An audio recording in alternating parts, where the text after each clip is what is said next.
Welcome everyone to 3 Count Commentaries. I am MagMongoSlade. We're going to talk about selling today. AJ Styles, he did an interview on a No Contest Wrestling where he was talking about selling, something that he felt was missing the most in modern wrestling. This is from, I think, the 13th of November, so I'm kind of late on this. But the reason why I'm late, and the reason why I want to talk about it, is because Dave Meltzer decided to weigh in on this conversation and say something that I vehemently disagree with and I don't think makes sense. But we're going to talk about it right now. First, AJ Styles. Let's see what he got to say about this. And the one thing that I think is missing the most is selling. The way they used to sell back in the day, man, they really made you believe that this hurt. Yeah. You know, that this guy's in pain, and I just feel like we've gotten away from that, and I'm just as guilty as anybody. But if we could take it back and make less is more kind of thing happen, I think that would be best for everybody. And the one thing that I think is missing the most is selling. The way they... All right, so Meltzer goes on to the Wrestling Observer newsletter. Obviously, AJ Styles is correct. Obviously. So Dave Meltzer says in the Wrestling Observer newsletter, a big part of the selling aspect is the popularity of MMA, which exposed that pro wrestling selling, which the old timers thought made the stuff more real, is actually the farthest thing from real. There should be more selling, but doing it the old way rather than a more modern and realistic looking way. The best seller in the business is Ishii, and what he does is nothing like what Ricky Steamboat did, although people can learn aspects of selling from watching Steamboat as well. This is what Dave Meltzer said. They should be more MMA style selling. Look, it's, for starters, in mixed martial arts, it's real, so they're not selling. That's the first part. Now, the fan of Paul McDonald, who is the one who clipped this and posted it for us to see, salute to Paul McDonald. I like his response, and I actually want to build off of that. He said, I'd argue that pro wrestling has its own internal logic, and traditional babyface selling is an inherent part of that, which creates vital audience participation and investment. Without it, things start to come apart at the seams. And he is correct. Crazy how Meltzer has been watching this stuff for 40 years and he whiffed that. How did he get that wrong? It should have been extremely easy for him to nail that. Okay? Now, because wrestling has its own internal logic, and this was my response to Paul McDonald, pro wrestling has its own internal logic and should not, or rather cannot, borrow too heavily from real sports. It's theatrics, meaning pro wrestling is theatrics. Selling is communication. There is a point to it. Failing to do so correctly affects perception of the match, performer, and craft. And I'm correct. I agree with me. To quote somebody, I'm not going to say who, because I don't want to distract anybody. So I agree with me. Selling is communication. You're communicating that you are in pain. This is theatrics. This is not, even in football, you ever seen a guy, a wide receiver, tear his hamstring or something like that? He usually grabs his leg and he's on the ground. He rolls around on the turf. He's hurt, Now, not everybody responds the same way. Some guys tear their leg and they just lay there and, they go to commercial. That's it. But that's the difference between somebody who's really hurt. Like when Conor McGregor really broke his leg, he didn't lay on the mat constantly clutching at his leg. It was pretty obvious to everybody who was watching that his leg was pretty down bad. And he was angrily screaming and shouting at his opponent. But he couldn't continue. He couldn't go forward. The idea that that pro wrestlers should adopt MMA selling is ludicrous. It's ludicrous because MMA fighters are not selling. They are really hurt.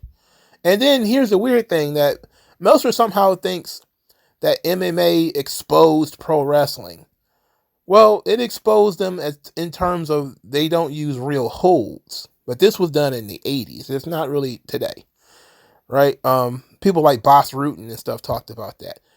But anybody who's had a dad or an uncle who watched boxing knew that you can't take 10 punches to the face and then hulk up afterwards. That probably was not going to happen. Anybody who's ever watched a Mike Tyson fight knows that if you get hit clear on the chin, it's night night. We've been watching that stuff for 100. Boxing has been going on for 100 years, over 100 years. Boxing and wrestling kind of have the same. They come from the same family tree. So the idea that MMA exposed wrestling, boxing kind of exposed wrestling. Things like the chin lock and all that kind of stuff. The fact that you would sit in it is a little weird. Maybe you could update those things. But ultimately, the point of selling in pro wrestling is to communicate to the audience that you're in danger and that this hurts. Right? And then if you can communicate that effectively, you will get sympathy.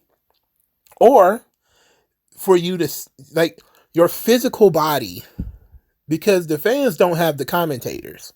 In the building, they don't have the commentators in their ear telling you what's going on. They have to watch what you're doing. And for the record, as a sidebar, just laying down on the mat is not selling. All right? Oh, they did a Spanish fly off the top rope and they just laid down. That's not selling.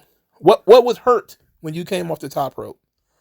All right? Okay, you landed on your lower back. You could have knocked your head against the mat. You could have grabbed something. Grab something, for God's sake. And if you're the guy doing the move, grab something. And that kind of just really like Javon Evans. He does this top rope cutter thing. He doesn't grab anything. He hits like you. If you were getting power bombed from something that wasn't even that high, you'd sell it.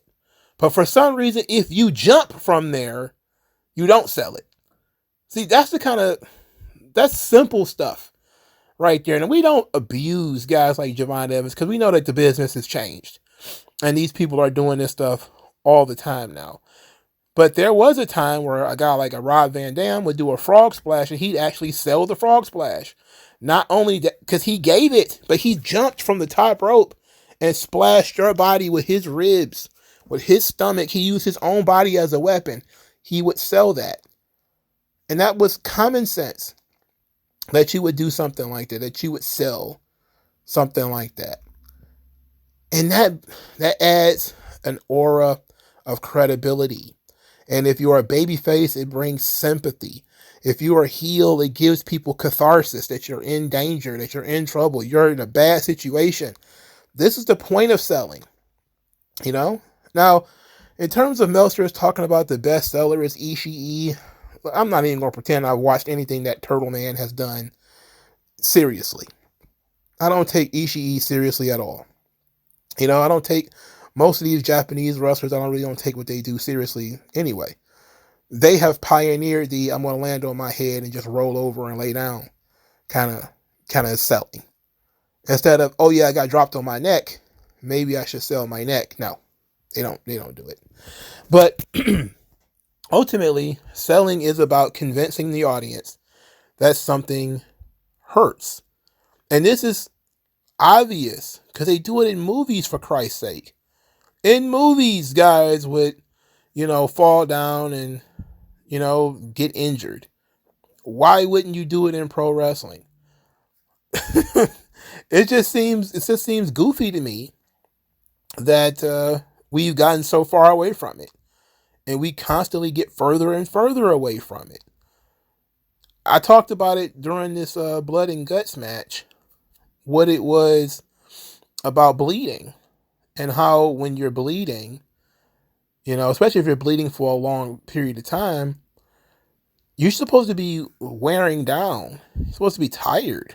That's your lifeblood spilling onto the mat. Everybody watched WrestleMania 13 and they stopped at the part where Stone Cold Steve Austin hulked up with the blood on him. They forgot a few seconds later he was face down in his own blood, unconscious, because he was bleeding a lot. We left that part. Now I do want to give some credit, because I saw this clip, to Chris Statlander. Now it was silly, but at least she was doing it.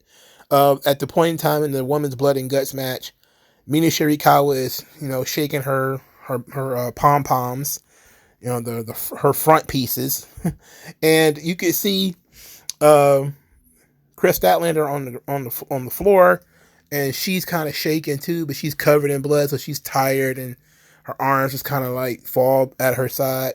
Like, it was silly that she was shaking it up along with Mina, but the way she was laying there, she looked like she was a slaughtered pig. That was better than what Sky Blue had done a few minutes before this, because selling that you are in danger, and this is part of the character work. If you're a heel and you're bleeding, how do you sell being busted open as a heel? You can pull the Gunter, where you're scared of the sight of your own blood.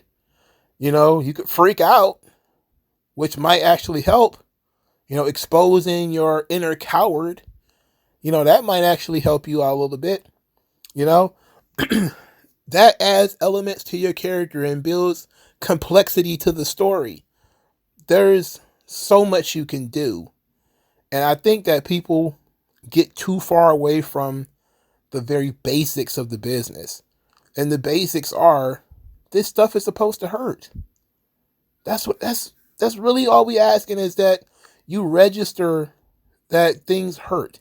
Now, there are some people who will go to the extreme, and these are people who I think are really thinking about the business. And these are people who will throw 3 punches and then sell the punch. I'm talking about selling their own punch. They'll punch a guy in the head and then kind of, on their own hand. Like, those are like people who are really thinking about the business. They're really locked in. Like, if you're selling your own 1, 2, 3 punches and you stop to shake your fist or, something like that, you're really locked in. But it's little things like that people who have been fans of the business for a long time, they really appreciate, and that we go away from. They think that you shouldn't sell like Ricky Steamboat. Why not? Why not? Why shouldn't you be out there selling like Shawn Michaels, or, well, he oversells a little bit, or selling like Ricky Morton? Why not? It's the same business. He's taking the same moves that these guys were taking. That's what we came to see. We came to see that these guys are hurt, and it literally does hurt. You're really falling down. So, take that opportunity to get the most out of it. That's just me, though. But Meltzer is talking about MMA selling. I don't know what the hell he's talking about. Again, MMA fighters don't sell because they really are hurt. If a guy's arm really gets popped out of socket, he's going to grab that arm and it's going to be mangled. He's not going to roll around on the mat hurt. Very rarely you're going to see that in mixed martial arts. But Meltzer. Yeah, it is what it is, dog. But let me know what you guys think. And I'll talk to you folks later. Peace out.